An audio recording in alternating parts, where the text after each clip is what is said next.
Hey guys, I got some uranium on eBay, so I thought I'd just do some measurements on it. So, my Ludlum Model 16, right now it's on times 10, so you can see backgrounds about 5,000 counts per minute, and I'll grab the sample, which is right here, and I'm gonna switch this to times 1,000, so we'll reset that, switch to fast, so you can see when it's at times 1,000 and it's at contact, it's 90,000 counts per minute, which is not bad. For comparison, this is my barium 133 check source, which pegs it over 500,000 counts per minute, and this is my cesium-137, which does the same thing, so they're quite a bit hotter than the uranium. So, yeah. Alright, so as an added bonus, I figured I might as well take a spectrum of the sample, because I have my gamma spectrometer, and I've already calibrated it to cesium-137, and that's the only source I'm going to use for this because I'm lazy. So I'll just put the source under there, start data acquisition, go back to our histogram, delete these old ROIs.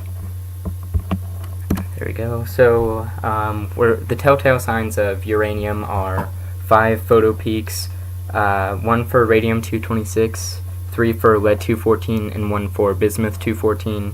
So we're looking for a photo peak at 186 keV, 242, 295, and 352 keV, and 609 keV.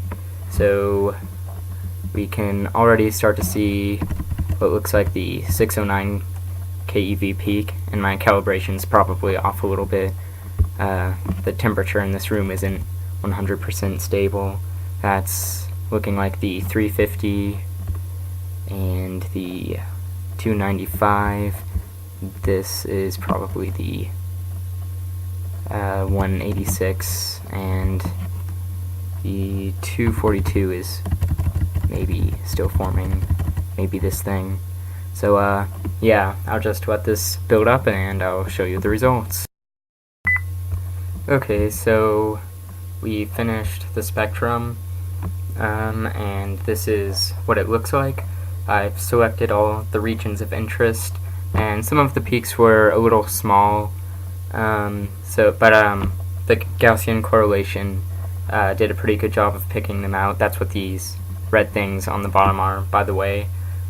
Yeah, my detector's like a 1/2 inch, 3/4 inch BGO. I should probably get a bigger one, but they're, expensive.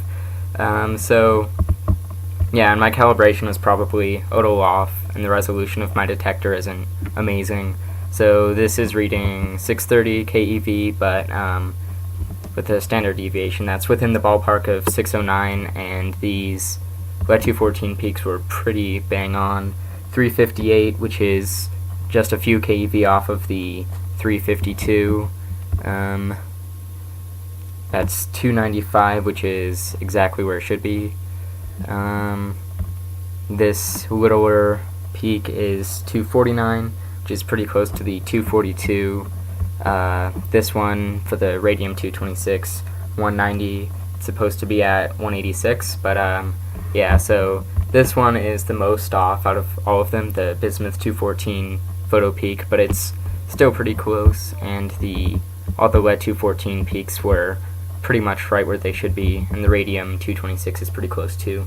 And if you're wondering what this isn't actually a photo peak, so it's not made in the gamma radiation process that the rest of these photo peaks are made. This is actually an X-ray peak, or X-ray fluorescence.